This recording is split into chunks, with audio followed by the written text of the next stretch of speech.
Assalamualaikum warahmatullahi wabarakatuh. Waalaikumsalam warahmatullahi wabarakatuh. Bismillahirrahmanirrahim. Alhamdulillahi rabbil alamin. Wassalatu wassalamu ala ashrafil anbiya'i wal mursalin, imamil muttaqin, sayyidil ghurril muhajjalin, wa ala alihi wa ashabihil mujahidin at-tahirin. Amma ba'du. Saudara-saudara kaum muslimin rahimakumullah, sesungguhnya gaya hidup seseorang sangat ditentukan oleh cara bagaimana dia memandang hidup ini. Dengan kata lain, bagaimana seseorang memandang hidup, begitulah dia akan hidup. Oleh sebab itu, untuk mengubah keadaan seseorang harus diawali lebih dahulu dengan mengubah caranya memandang kehidupan ini. Itulah sebabnya dalam surah Ar-Ra'd ayat 11 Allah Subhanahu wa ta'ala menjelaskan, Innallaha la yughayyiru ma biqaumin hatta yughayyiru ma bi anfusihim. Allah Subhanahu wa ta'ala tidak akan mengubah nasib dan keadaan satu kaum sampai kaum itu berusaha mengubah apa yang ada di dalam diri mereka sendiri. Yang ada di dalam diri itu tentu tidak lain adalah rule of thinking, bahasa kerennya state of mind, kata orang Kulon, cara berpikir, cara memandang kehidupan yang akan sangat mewarnai cara orang menjalani kehidupan itu sendiri. Oleh karena itu, pada pertemuan kali ini kita akan membicarakan tentang dasar dan tujuan hidup dari seorang muslim di dalam kehidupan ini. Yang pertama, tentang dasar dan landasan hidup. Seorang muslim tak dapat lain mendasarkan kehidupannya dengan Islam. Di dalam mendasari kehidupan dengan Islam ini, Allah Subhanahu wa ta'ala menuntut, Ya ayyuhalladzina amanu dkhulu fis silmi kafah. Hai orang-orang yang beriman, masuklah kamu ke dalam Islam itu secara total, secara utuh, secara seluruhnya. Jangan separuh-separuh, jangan sepotong-sepotong. Mendasari hidup dengan Islam artinya menjadikan Islam sebagai way of life, sebagai rule of thinking, sebagai state of mind di dalam kita memecahkan problema-problema kehidupan, sehingga tidak satu persoalan hidup yang bagaimanapun kecilnya sekalipun yang tidak tersentuh oleh nilai-nilai ajaran agama Islam ini. Kemudian di dalam mendasarkan hidupnya dengan Islam, ia mempunyai satu keyakinan. Pertama, Islam sebagai dasar hidupnya adalah agama yang sesuai dengan fitrah daripada manusia. Allah Subhanahu wa ta'ala pencipta manusia. Allah Subhanahu wa ta'ala yang menurunkan agama Islam. Oleh sebab itu, tentu saja seluruh konsepsi Islam ini sudah diukur sedemikian rupa sesuai dengan kemampuan yang dimiliki oleh manusia. Secara logika bisa kita katakan, pabrik mobil di Jerman misalnya bikin mobil namanya Mercy. Seiring dengan itu dikeluarkannya buku petunjuk. Mobil ini bernama Mercy, kecepatan maksimal sekian ratus kilometer per jam, daya angkutnya sekian ratus kilogram, kalau rusak memperbaikinya ini onderdilnya itu umpamanya. Karena pabriknya yang bikin mobil, lalu pabriknya juga yang mengeluarkan buku petunjuk, tentu buku itu sesuai benar untuk mobilnya. Dan logika mengatakan tidak bisa kita punya mobil Mercy rusak, kita perbaiki dengan menggunakan buku petunjuk yang dikeluarkan oleh pabrik mobil Fiat. Tentu saja mobil makin rusak, acak-acakan dan tidak karu-karuan. Ini artinya, jikalau manusia ingin baik, jikalau manusia ingin mencapai sesuatu yang bernama bahagia, dia harus mengikuti petunjuk yang dikeluarkan oleh yang menciptakan manusia. Dan petunjuk-petunjuk itu telah turun dalam satu konsepsi yang bernama Islam yang sesuai dengan fitrah manusia. Yang kedua, oleh karena keyakinannya bahwa Islam sesuai dengan fitrah manusia, ia pun berkeyakinan bahwa Islam adalah agama untuk seluruh manusia, universal. Walaupun ia diturunkan di tanah Arab, tetapi ia bukanlah agama hanya untuk orang Arab semata-mata. Keyakinan ini perlu ditegakkan kembali. Oleh karena akhir-akhir ini muncul pendapat-pendapat yang menganggap seolah-olah agama itu barang impor. Persilahkan saja kalau memang itu merupakan keyakinannya, tetapi menganggap agama sebagai barang impor sungguh merupakan satu kekeliruan yang sangat besar. Bahwa Arab sebagian besar memang Islam, jelas. Tetapi Islam bukannya Arab, itu pun harus kita akui. Kita bisa menjadi Muslim yang baik tanpa perlu menjadi orang Arab. Dengan kata lain, kita bisa menjadi Muslim yang baik dengan tetap menjadi warga negara Indonesia yang baik. Bahwa Al-Quran diturunkan dalam bahasa Arab oleh karena memang ia turun di tanah Arab. Buktinya apa? Walaupun Quran dalam bahasa Arab, tidak satu pun ayat Quran yang ditujukan kepada orang Arab semata-mata. Tidak ada ayat ya ayyuhal arabiyun, hai orang-orang Arab. Tidak ada. Yang ada malah ya ayyuhan nas, wahai manusia. Manusia yang mana? Yang mana saja asal merasa manusia. Kalau tidak merasa manusia, tidak usah terpanggil dengan ayat tadi. Maka dalam mendasari hidup dengan Islam, kita berkeyakinan Islam adalah agama untuk seluruh manusia. Yang ketiga, di dalam mendasari hidup dengan Islam, kita berkeyakinan Islam adalah agama terakhir yang diturunkan kepada Rasul terakhir. Tidak ada Rasul dan Nabi sesudah Nabi Muhammad, dan tidak ada agama lagi sesudah agama Islam. Dasar-dasar keyakinan ini melembaga dalam pribadi kita, membentuk satu keyakinan yang mendasari kehidupan ini, sehingga tidak satu problema yang bagaimanapun kecilnya dalam kehidupan yang tidak tersentuh oleh nilai-nilai Islam. Sejak kita tidur sampai kita bangun tidur, bahkan tidur itu sendiri dan seluruh kegiatan kehidupan yang kita laksanakan dalam 24 jam, tidak satu pun yang tidak tersentuh oleh nilai-nilai Islam. Inilah pandangan hidup Muslim. Jawaban seorang Muslim terhadap problema-problema kehidupan yang dihadapinya, yang di dalam menjawab problema itu ia Islam oriented, berorientasi kepada nilai-nilai Islam. Apa kata Islam tentang pekerjaan yang dihadapinya?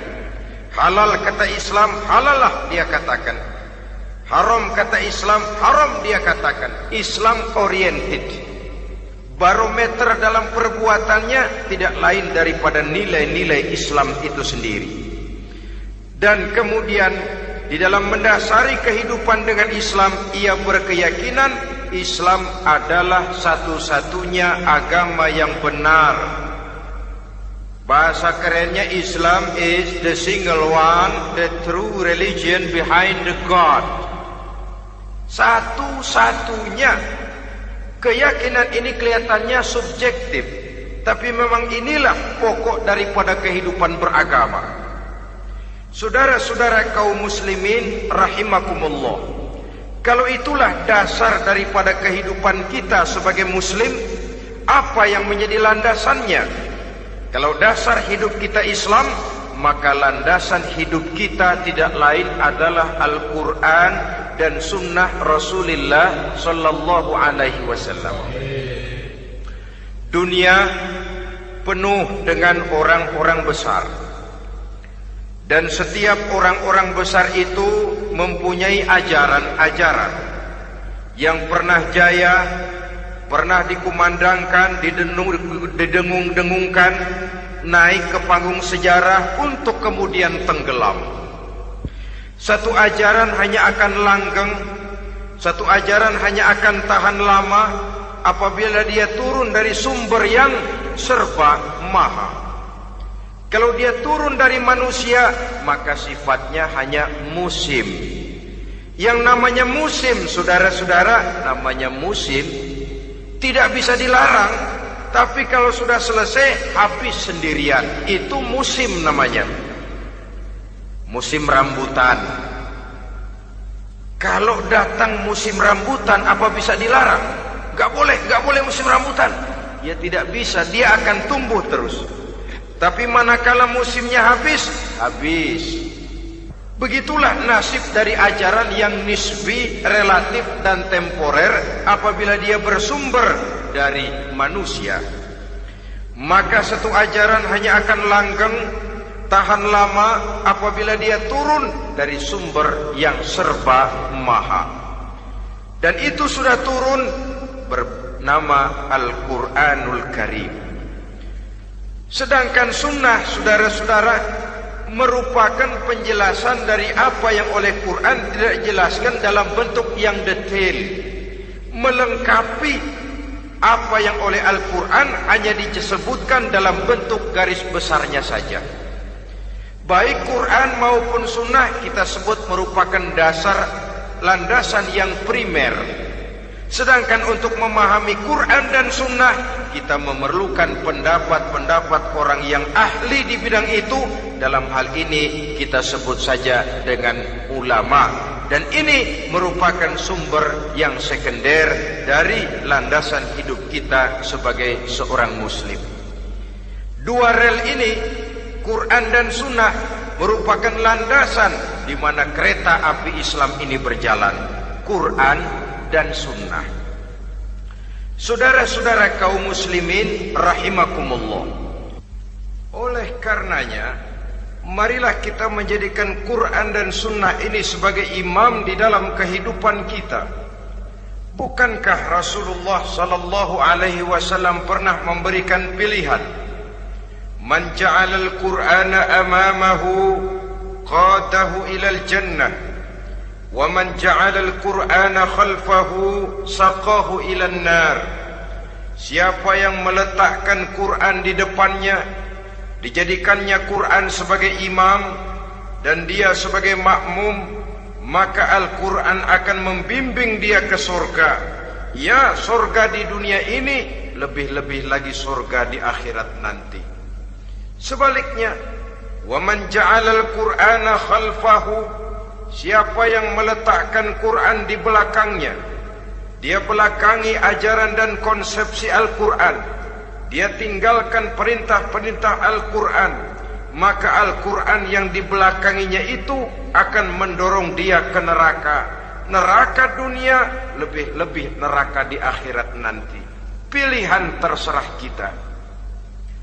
Jikalau kita mau menjadikan Quran sebagai imam, artinya kita menjadi makmum. Resikonya dimanapun, makmum wajib ikut imam. Imam takbir, makmum takbir, imam ruku, makmum ruku, imam i'tidal, makmum i'tidal. Jikalau Quran imam kita dan kita adalah makmum, maka itu berarti jikalau ke barat komando Quran, ke barat kita pergi. Jikalau ke timur kata Quran, ke timur kita menuju.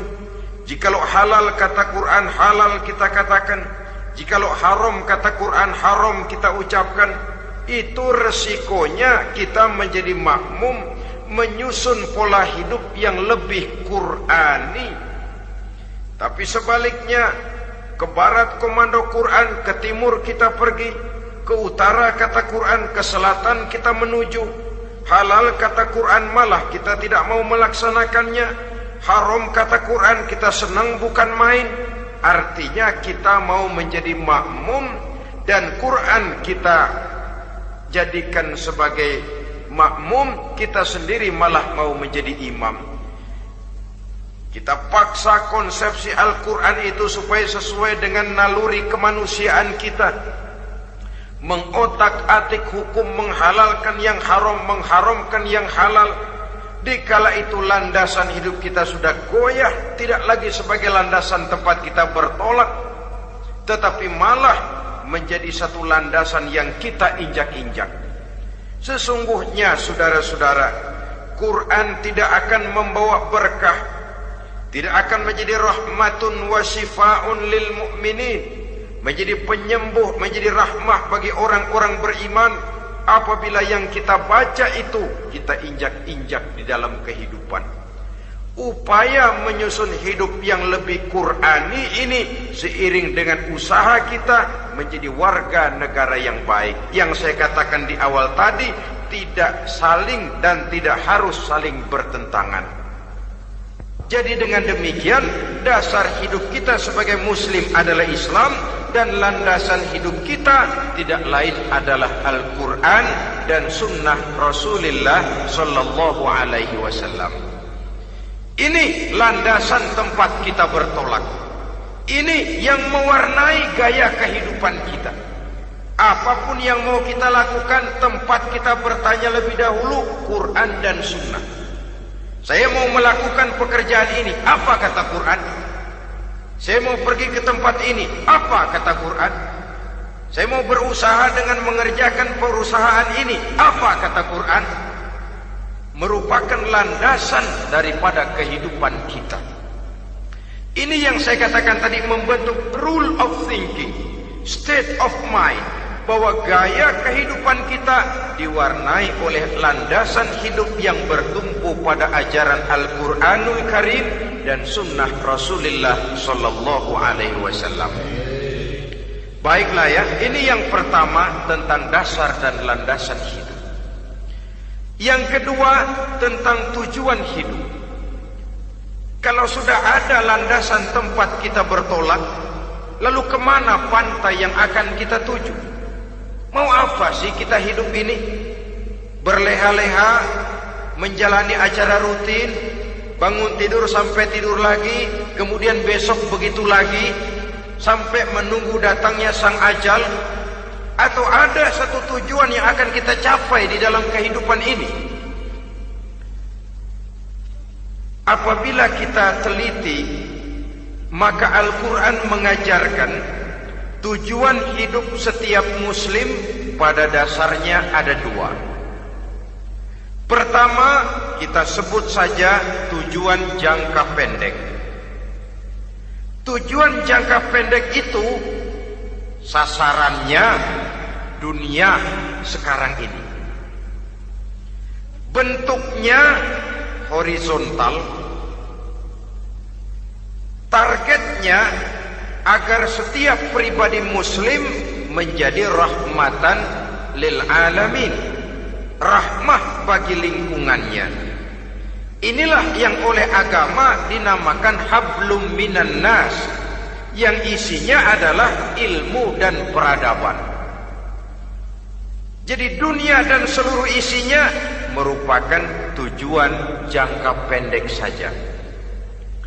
Untuk mencapai tujuan jangka pendek, dunia dan seluruh isinya, unsur penunjangnya adalah pendidikan, pengalaman, atau nasib. Makin tinggi pendidikan, makin mudah menjangkau hidup. Makin banyak pengalaman, makin mudah menguasai dunia. Atau karena faktor nasib, pendidikannya tidak seberapa, Pengalaman pun kadang-kadang dangkal, tapi karena nasibnya lagi hoki, kata orang sekarang, nasibnya lagi bagus, dia naik ke panggung memegang peranan. Faktor yang namanya nasib ini ada, tapi tidak bisa dijadikan sandaran. Untuk menjangkau dunia dan seluruh isinya, unsur penunjangnya pertama pendidikan, yang kedua pengalaman, yang ketiga faktor nasib. Oleh karena itu, apabila kita ingin mudah mencapai dunia, yang pertama harus kita laksanakan bagaimana menempuh satu pendidikan. Di zaman sekarang orang terangsang untuk hidup dalam pola yang oleh orang-orang priangan disebut hardolin. Saudara tahu hardolin? Itu potongan dari dahar modal ulin. Filsafat hidup yang pakaian mau bagus, makan mau enak, kerja nggak mau. Akhirnya jadilah dia penghayal kelas berat, tukang-tukang lamun kelas tinggi. Tiap hari kegiatannya ya cuma tidak terlepas dari tiga kriteria itu, hardolin. Pokoknya kalau sudah dahar modal ulin, besok ya begitu lagi. Pola dari dimana orang pakaian mau bagus, makan mau senang, duit mau punya, kerja tidak mau. Kadang-kadang mau kerja tapi tidak tahu apa yang harus dikerjakan, ditambah oleh sempitnya lapangan pekerjaan. Tidak tahu apa yang harus dikerjakan, dilatar belakangi oleh tidak adanya pendidikan yang dia terima, sehingga mau kerja apa lalu bingung. Oleh karena itu, terutama buat adik-adik remaja, para pemuda, saya berpesan untuk menjangkau dunia, yang pertama harus kita jalani bagaimana membina diri, mendidik. Taruh kata drop out, putus sekolah, tapi drop out bukan halangan bagi tumbuhnya cita-cita yang mulia.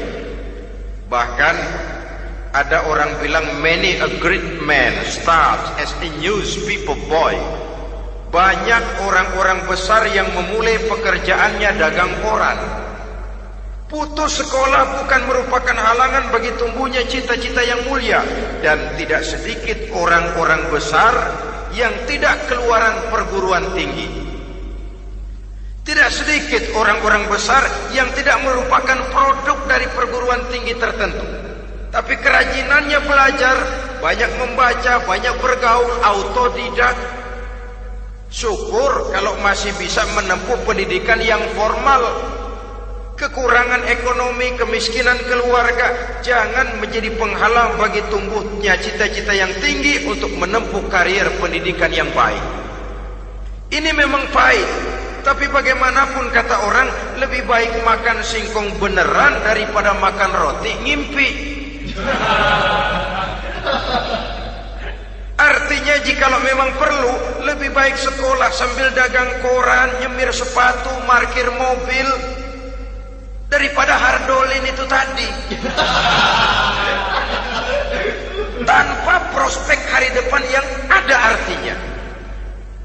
Dan pendidikan memang merupakan sesuatu yang baik, tapi tanpa ini rasanya kita akan sulit untuk menjangkau dunia, tersisih di pojok-pojok kehidupan. Jangan lalu bilang, manusia kan rezekinya sudah dijamin oleh Allah, ayam saja ada rezekinya. Of course. Tapi jangan lupa, cara ayam cari rezeki dengan cara manusia cari rezeki lain. Kalau ayam cari rezeki dari tahun atu,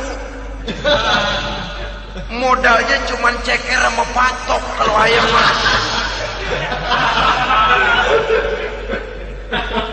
asal bisa nyeker, bisa matok, ayam dapat rezeki. Pokoknya kertok dah. Tapi manusia cari rezeki, dia harus cari lapangan kerja. Lapangan kerja sulit. Sudah dapat lapangan kerja, harus punya keahlian. Untuk memperoleh keahlian, harus dengan pendidikan. Berhadapan lagi dengan saingan-saingan, karena pasaran tenaga kerja tiap tahun puluhan kalau tidak ratusan ribu pasaran tenaga kerja yang masuk lapangan kerja. Ini kenyataan. Semakin ke depan oleh tingginya tensi ekonomi, oleh persaingan hidup yang makin tajam, oleh makin menggejalanya pola pikir industrialis yang membuat manusia individu, nilai-nilai semacam ini akan terasa makin berat. Oleh karenanya tanpa pendidikan sulit untuk menjangkau dunia. Yang kedua, pengalaman, tenaga expert. Sehingga orang mengatakan experience is the best teacher. Pengalaman adalah guru yang paling bijaksana. Dengan pengalaman kita makin dewasa. Dan orang sering mengatakan kegagalan hakikatnya adalah keberhasilan yang tertunda. Jangan takut gagal, kalau itu akan mengantarkan kita kepada pola hidup yang lebih dewasa, lebih tegar, lebih sanggup menghadapi kesulitan-kesulitan. Dan faktor yang ketiga, nasib. Kadang-kadang orang pendidikannya tidak ada, kadang-kadang pengalamannya tidak seberapa, tapi karena nasib, engkongnya misalnya jadi komandan Hansip, dia naik jadi anggota Hansip. Itu karena faktor nasib saja. Yang ketiga ini ada, tapi tidak bisa dijadikan sandaran dalam arti bahwa kita lalu mengandalkan nasib. Lo nanti udah gede mau jadi apa? Gua sih gimana nasib aja dah. Jadi orang syukur, jadi gembel nasib. Tidak bisa kita menghadapi hidup dalam satu alur spekulasi. Tidak bisa kita menjalani skenario kehidupan ini dengan bersikap untung-untungan. Karena kehidupan walaupun tidak bisa dipastikan, paling kurang bisa dirancang, bisa direncanakan, bisa ditargetkan, bisa dianalisa kemungkinan-kemungkinannya. Walaupun tidak bisa dipastikan, tapi bisa diperhitungkan. Sebagai manusia yang terikat oleh causality, oleh hukum sebab akibat, sewajarnya kita memperhitungkan kemungkinan-kemungkinan itu. Kira-kira 5, 10, 15 tahun yang akan datang, sejauh mana kesulitan-kesulitan dalam kehidupan ini, sejauh mana persaingan dalam hidup, sejauh mana tenaga kerja dibutuhkan, sejauh mana keahlian dan skill menunjang ke arah itu. Kalau tidak, kita akan tersisih di sudut-sudut kehidupan untuk lebih banyak jadi penonton daripada menjadi pemain. Padahal kita ingin jadi pemain, kita ingin aktif, kita ingin punya peranan karena kita oleh agama dituntut menjadi rahmatan lil alamin, menjadi rahmah bagi lingkungan di mana kita tinggal, mewarnai lingkungan, bukan cuma diwarnai oleh lingkungan itu sendiri. Itu tadi tujuan jangka pendek sebagai tujuan yang pertama. Yang kedua, tujuan jangka panjang. Tujuan jangka panjang ini sasarannya adalah akhirat. Bentuknya vertikal, targetnya adalah mardotillah atau ridho daripada Allah.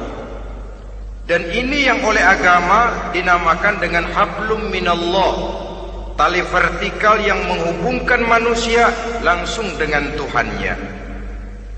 Untuk mencapai tujuan jangka panjang akhirat ini, unsur penunjangnya adalah prestasi ibadah. Kalau untuk tujuan jangka pendek, dunia dan seluruh isinya, pendidikan, pengalaman dan nasib memegang peranan yang sangat penting, maka untuk akhirat, pendidikan, pengalaman, nasib tidak punya pengaruh banyak.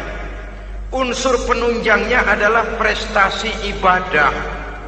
Bagaimanapun tinggi pendidikan, bagaimanapun banyak pengalaman, tanpa prestasi ibadah, nol besar kita dalam pandangan Allah Subhanahu wa ta'ala.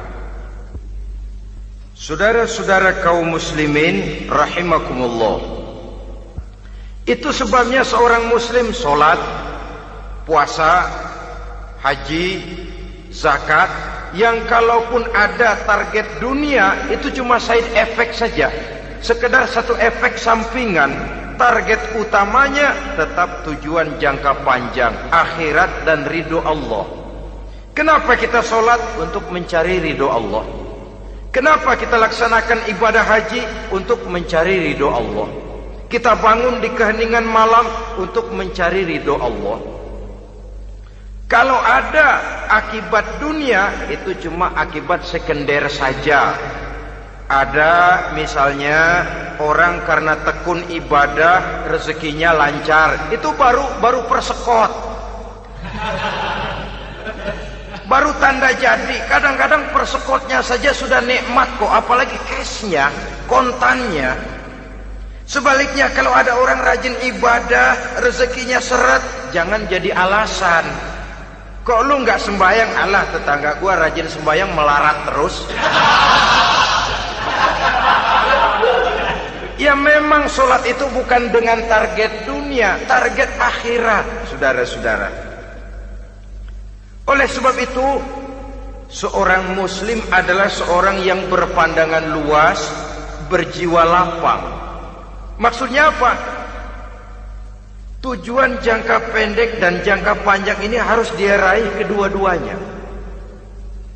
Ini yang oleh Al-Quran diajarkan agar setiap muslim mencapai fid dunya hasanah wa fil akhirati hasanah. Kebaikan di dunia, kebaikan di akhirat. Itu arti hasanah. Jangan macam orang dulu, punya istri dua pergi haji. Yang satu yang muda istrinya namanya Hasanah, yang satu namanya Khadijah. Waktu tawaf keliling Ka'bah, si suami ini nggak bisa doa apa-apa kecuali Rabbana Atina itu. Tiap putaran Rabbana Atina fid dunya hasanah wa fil akhirati hasanah. Putaran kedua Rabbana Atina fid dunya hasanah wa fil akhirati hasanah. Ini istri tuanya yang namanya Khadijah dengerin aja. Akhirnya di satu saat dia colek suaminya, "Bang, mentang-mentang Hasanah bini muda disebutin melulu. Saya dong disebutin dalam doa." "Iya deh, ntar putaran selanjutnya." Suaminya blow on juga. Putaran kedua dia baca Rabbana Atina fid dunya hasanah wa fil akhirati Khadijah. Saudara-saudara, itu makna refleksi daripada doa tadi itu, doa sapu jagat. Kita ingin fid dunya hasanah wa fil akhirati hasanah. Tujuan jangka pendek dunia tercapai, tujuan jangka panjang akhirat dan ridho Allah juga tergapai. Oleh sebab itu Al-Quran menjelaskan, wabtaghi fima atakallahu ad-daral akhirah wala tansa nasibaka minad dunya. Dengan karunia yang diberikan Allah kepadamu, carilah bahagia akhirat. Wala tansa nasibaka minad dunya, tetapi jangan lupakan bagianmu dalam kehidupan di dunia ini. Cari akhirat, utamakan akhirat dengan tidak usah melupakan jatahmu di dunia. Kenapa saya katakan seorang muslim berjiwa besar? Sebab andai kata dia gagal mencapai tujuan jangka pendek, andai kata dia gagal di dunia, dan dia oleh Islam diajarkan jangan sampai gagal, tapi andai kata dia gagal, dia masih punya tujuan jangka panjang, akhirat dan ridho Allah. Dia masih bisa menghibur diri, biarlah di dunia kita sederhana, bahkan biarlah susah di dunia, asal di akhirat kita bahagia. Orang yang tidak punya pandangan hidup semacam ini, surgalah dunia ini, segalanya telah tertumpu di sini. Bila umurnya selesai, ajalnya datang, selesai sudah, surganya sampai di situ, dan dia tidak punya pengharapan lain di belakang itu. Maka seluruhnya bertumpu pada kehidupan di dunia, padahal dunia seperti air laut, makin diminum makin haus, makin kering tenggorokan.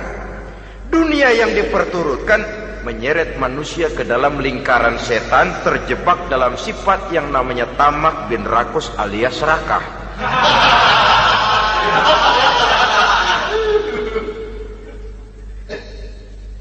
kata dia gagal untuk tujuan jangka pendek, dia masih punya tujuan jangka panjang, akhirat.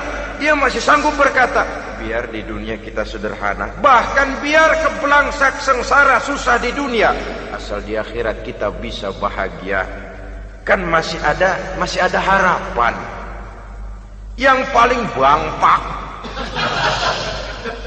paling rusak betul, sudah di dunia sengsara, di akhirat celaka.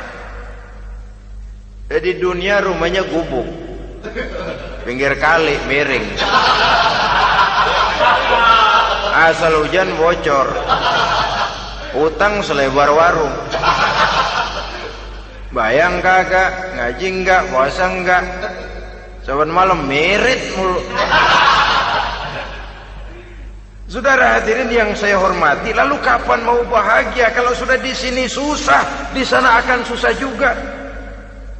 Ini yang pertama, seorang muslim, seorang yang optimis, berjiwa besar, luas pandangan. Kegagalan dia dalam jangka pendek tidak menyebabkan dia melupakan tujuan jangka panjang.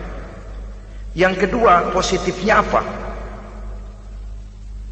Cara dia mencapai tujuan jangka pendek diwarnai oleh keyakinan adanya tujuan jangka panjang. Dia memang benar cari harta, tapi karena dia yakin ada akhirat, Allah ridho apa tidak. Ini positifnya. Saya memang cari duit, tapi dengan cara ini Allah ridho apa tidak. Saya memang ingin berpakaian yang rapi, tapi dengan tidak menutup aurat begini, Allah ridho atau tidak. Saya memang bergaul menghormati teman, tapi terjebak dalam minuman keras karena menghormati teman, Allah ridho apa tidak. Ini orang yang punya tujuan jangka panjang.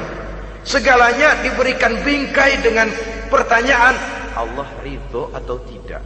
Keyakinannya terhadap tujuan jangka panjang mewarnai gaya hidupnya di dunia ini, mencapai tujuan jangka pendek tadi. Mau minum, Allah ridho apa enggak ini? Mau makan, yang saya makan Allah ridho apa enggak ini? Pendeknya apapun yang mau dia kerjakan, karena dia punya keyakinan tujuan jangka panjang, dia selalu menimbang terhadap ridho Allah tadi. Jadi tanpa prestasi ibadah, kita nol besar dalam pandangan Allah. Ini nilai manusia yang hakiki di sini. Ini makna inna akramakum indallahi atqakum. Di akhirat nanti kan tidak pernah akan disidang, kamu pendidikan setinggi apa? Tidak. Gelarmu berapa renteng? Profesor, doktor? Tidak. Akhirat hanya menyidang kau sholat atau tidak, kau puasa atau tidak, kau zakat atau tidak. Diberikan kamu harta yang banyak, dari mana kau dapat, kemana kau belanjakan. Prestasi ibadah itu yang ditanya. Setinggi apa pendidikan, sebanyak apa pengalaman, no problem, tidak jadi masalah di akhirat itu.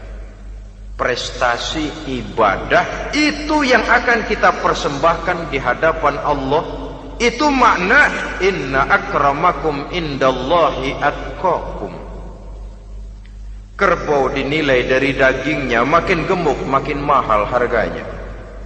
Tapi ada perkutut lebih mahal dari kerbau. Perkutut itu mahalan mentahnya loh daripada matangnya. Karena harga perkutut pada suaranya. Lalu di mana harga manusia yang paling gemuk? Tidak. Suaranya, oh kalau manusia dinilai dari suaranya, barangkali Madonna nomor awal masuk surga itu. Hanyalah dengan prestasi ibadah kita bisa mencapai tujuan jangka panjang, akhirat dan ridho Allah. Nah baiklah ya, kalau sudah jelas bahwa kita punya dua tujuan jangka hidup, jangka pendek dan jangka panjang, bagaimana Islam mengajarkan kita meraih dua ini? Pada prinsipnya Islam mengajarkan sistem keseimbangan. Dalam berbagai aspek kehidupan, keseimbangan ini nampak dengan nyata diajarkan oleh agama kita. Seperti ayat yang saya bacakan tadi. Dengan karunia yang diberikan Allah kepadamu, cari negeri akhirat, tapi jangan lupakan bagianmu di dunia ini. Dalam bentuk yang lebih nyata, bekerjalah untuk duniamu seolah kau akan hidup buat selamanya, tapi bekerjalah buat akhiratmu seolah kau akan mati besok. Manifestasinya dalam kehidupan, misalnya orang kaya diperintah membantu yang miskin, tapi orang miskin dianjurkan berusaha. Jangan mengandalkan hidup kepada yang kaya, seimbang. Kamu kaya, betul Pak, bantu yang miskin. Kamu miskin, iya Pak, berusaha. Seimbang. Tuan rumah diwajibkan menghormati tamu, tamu diwajibkan tahu diri, seimbang. Jadi bagaimana kalau sudah kita bekerja di sawah, di ladang, di pasar, di kantor, anggap kita akan hidup selamanya agar timbul gairah kerja. Tapi kalau sudah sholat, anggap kita akan mati besok supaya timbul khusyuknya. Nah, titik tekannya di mana? Stresnya itu. Walaupun Islam mengajarkan sistem keseimbangan, tapi Al-Quran tetap menggarisbawahi walal akhiratu khairul laka minal, bahwa bagaimanapun seimbangnya, akhirat itu lebih utama daripada dunia. Bagaimana implementasinya? Kata orang-orang tua, kalau kita menanam padi, rumput pasti tumbuh, tapi nanam rumput jangan mimpi tumbuh padi. Maksudnya apa? Kalau satu perbuatan kita niatkan karena Allah, dunianya pasti ikut. Tapi kalau satu perbuatan diniatkan karena dunia semata-mata, akhirat akan hilang. Sebab itu, biasakanlah berbuat sesuatu baik untuk tujuan jangka pendek, lebih-lebih untuk tujuan jangka panjang, dengan motif lillahi ta'ala. Jadi saya ulangi, satu perbuatan kalau sudah diniatkan karena Allah, dunia biasanya ikut. Tapi kalau diniatkan karena dunia semata-mata, akhirat akan luput. Padahal itu titik tekannya, walal akhiratu khairul laka minal ula. Saudara-saudara kaum muslimin rahimakumullah, ini tujuan hidup. Jadi landasan tempat kita bertolak sudah jelas, pantai yang akan kita tuju dalam kehidupan ini juga sudah nyata. Kita ingin mencapai apa yang dinamakan fid dunya hasanah wa fil akhirati hasanah. Untuk itu perlu ada keseimbangan, tetapi titik tekannya tetap akhirat lebih utama daripada kehidupan dunia ini. Sekarang kalau sudah ada dasar hidup, sudah ada tujuan yang akan kita capai, tentu harus ada alat untuk mencapainya. Semuanya perlu sarana. Bahkan pada hakikatnya dalam kaidah usul fikih para ulama mengajarkan lil wasail hukmul maqasid. Sarana dan tujuan hukumnya sama. Ini mestinya mendidik umat Islam jadi pinter. Jangan cuma berpikir melaksanakan satu pekerjaan, tapi juga berpikir menciptakan sarana untuk terwujudnya pekerjaan itu. Misalnya umat Islam wajib pergi haji kalau mampu, kan begitu toh? Kalau dia umat Islam Indonesia, tentu pergi hajinya ke Mekah. Mekah, Jeddah, Mekah, Indonesia perlu sarana angkutan untuk sampai ke sana. Kapal laut, kapal udara. Artinya umat Islam harus maju di bidang teknologi, bisa menciptakan pesawat, bisa menciptakan kapal laut, sarana yang akan menyampaikan dia untuk bisa melaksanakan ibadah haji. Selama ini kita bertumpu kepada pemikiran, pokoknya kan yang penting gue pergi haji pakai apa kayak gue punya duit. Dari segi pribadi memang barangkali begitu. Tapi sebagai umat yang harus mencapai kemajuan, apabila diperintahkan melaksanakan sesuatu, kita pun hakikatnya dituntut menciptakan sarana untuk menunjang pelaksanaan sesuatu itu sendiri. Agama mengajarkan an-nazafatu minal iman, kebersihan sebagian daripada iman. Siapa yang menciptakan mesin cuci, sabun-sabun keras, deterjen, rinso dan lain sebagainya? Siapa yang menciptakan air condition, pembersih ruangan?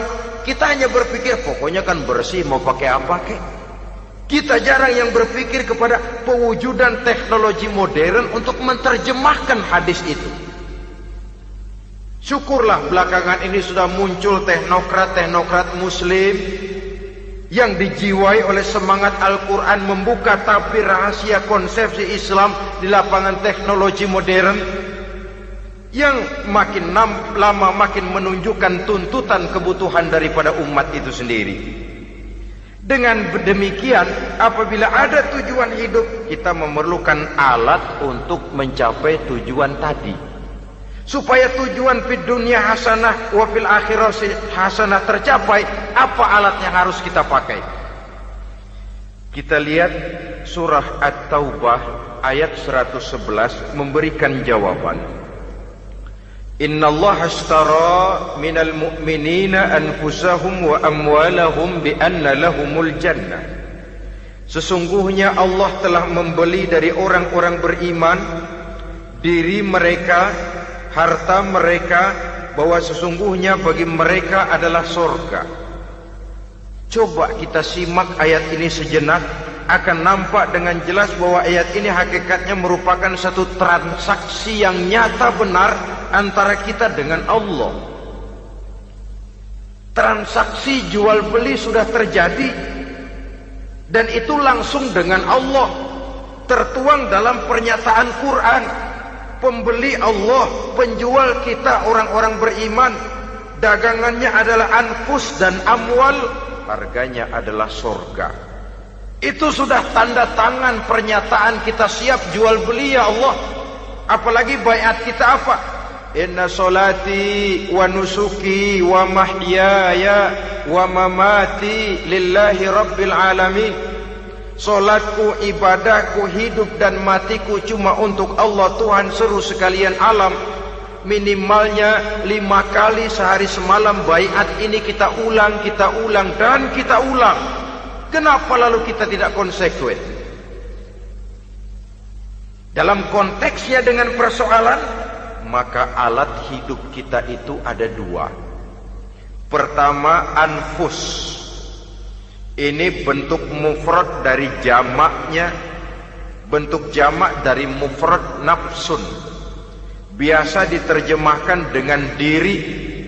Yang dimaksud dengan diri adalah kepribadian. Yang dimaksud dengan kepribadian ialah kekayaan yang kita miliki dalam kepribadian kita. Artinya bisa tenaga, pikiran, konsep, gagasan, wewenang, ide, pangkat, jabatan, kemampuan, keahlian, skill, itu semuanya masuk ke dalam anfus, diri. Sedangkan amwal bentuk jamak dari mufrad malun, biasa diterjemahkan dengan harta.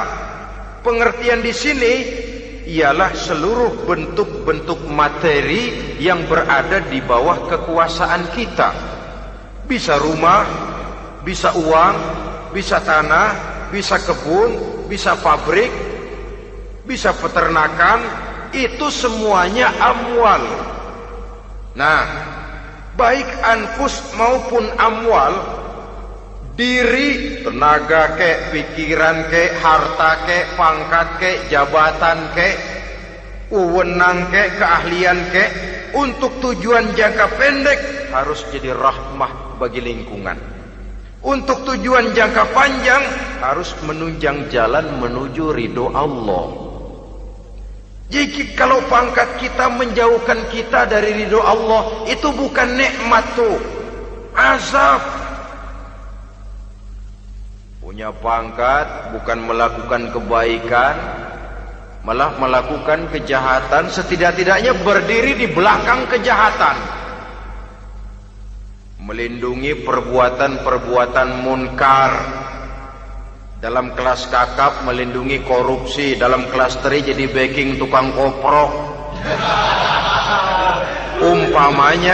Umpamanya itu sudah menyalahi. Alat tidak digunakan untuk mencapai tujuan, itu untuk tujuan jangka pendek. Lalu amwal harta, uang, tanah, rumah, kebun untuk tujuan jangka pendek harus menjadi rahmah bagi lingkungan. Sedang untuk tujuan jangka panjang, baik diri maupun harta harus menunjang jalan menuju ridho Allah, harus meningkatkan prestasi ibadah kita kepada Allah Subhanahu wa ta'ala. Malah yang namanya amwal ini tanggung jawabnya lebih berat loh saudara. Kalau saudara diberikan ilmu, sidang akhirat cuma satu, ilmumu kau amalkan untuk apa? Saudara diberikan umur panjang, pengadilan akhirat cuma bertanya satu, umurmu kau habiskan di mana?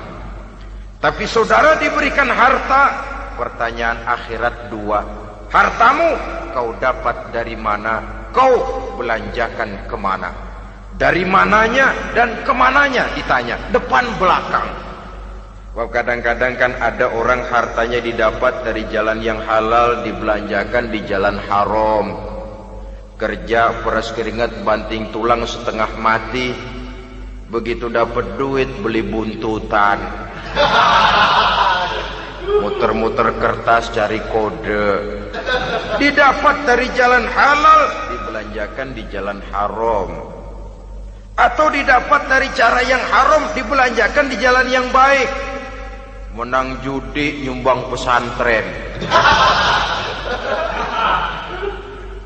Nabi mengajarkan innallaha thayyibun la yaqbalu illa thayyib.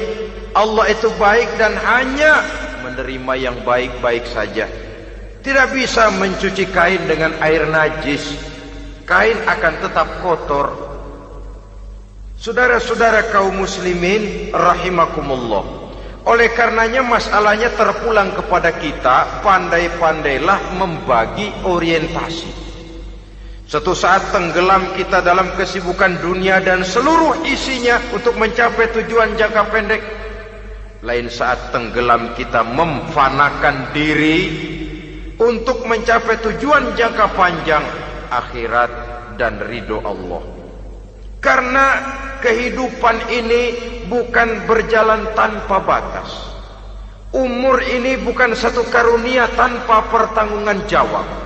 Satu saat setuju atau tidak, rela atau terpaksa, kita akan sampai kepada garis finish daripada perjalanan kehidupan dunia ini, yang memang merupakan satu perjalanan panjang, a walking tall.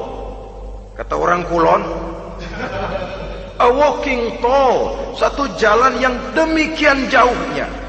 Entah kita akan sampai ke garis finish.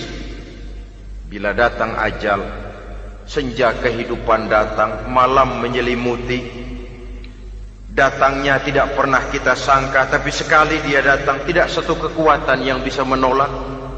Kehadirannya tidak pernah kita harapkan, tapi satu kali dia datang bertamu, pasti terjadi.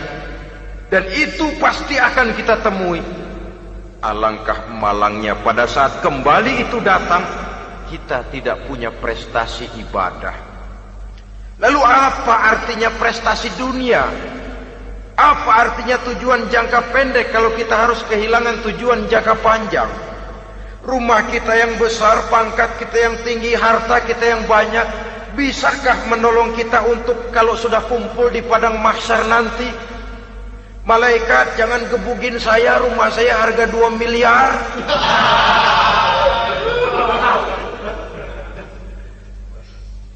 Sudahlah malaikat, damai saja, itu Rolls Royce saya. Pakai saja malaikat, pakai. Kata malaikat, gue budak, gue nggak butuh gituan. Hanya prestasi ibadah yang bisa menyelamatkan kita pada kondisi semacam itu. Jadi oleh karena itu saudara-saudara, biar di dunia ini rumah kita besar, mobil bagus, uang banyak, pabrik ada, usaha lancar, asal di akhirat masuk surga aja. Gak apa-apa. Daripada di dunia sengsara, di akhirat neraka, senangnya kapan? Sudah di sini sengsara, di sana kebelangsak. Itu yang orang-orang tua bilang lacur kuda namanya. pelan dipecut, kenceng digentak, setengah mati, serba salah. Kuda kalau bisa ngomong, gue setengah mati, serba salah. Pelan dipecut, kekencengan ditarik, itu yang namanya lacur kuda begitu. Serba salah posisinya. Untuk itu pandai-pandailah membagi orientasi supaya tercapai tujuan ideal ini, fid dunya hasanah wa fil akhirati hasanah. Ini tentang tujuan hidup. Nah, untuk mencapai tujuan ini kita tidak berjalan sendiri. Kita perlu teman hidup. Di samping teman hidup ada pula lawan hidup. Siapa teman hidup kita untuk mencapai tujuan hidup ini? Dalam arti sempit, teman hidup kita suami istri yang taat kepada Allah.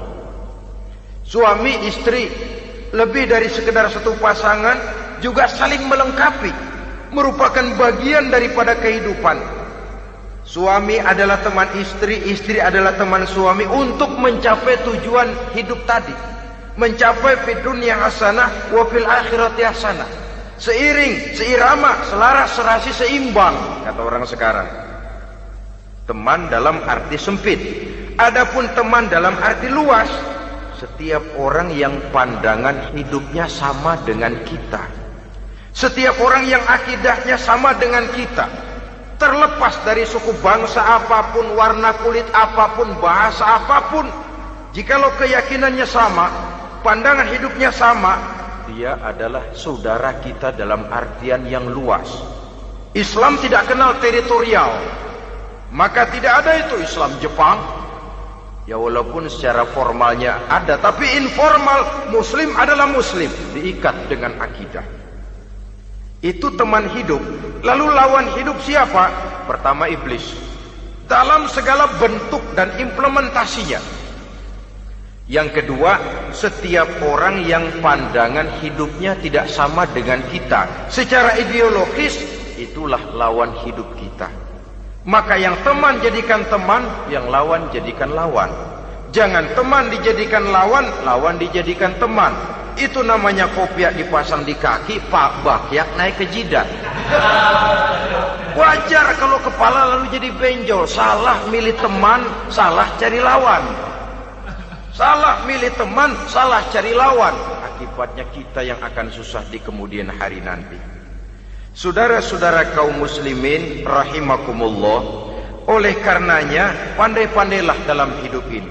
Yang teman jadikan teman, yang lawan jadikan lawan. Kalau lawan kita jadikan teman, sementara teman kita jadikan lawan, dan itu apa yang banyak terjadi dalam praktek kehidupan, kita tidak akan bisa mencapai tujuan. Karena akan tertarung di kaki sendiri. Nah, ini sajalah yang kita bicarakan pada pertemuan kali ini. Mudah-mudahan ada manfaatnya. Terima kasih atas segala perhatian. Mohon maaf atas segala kekurangan. Usikum wa nafsi bitaqwallah.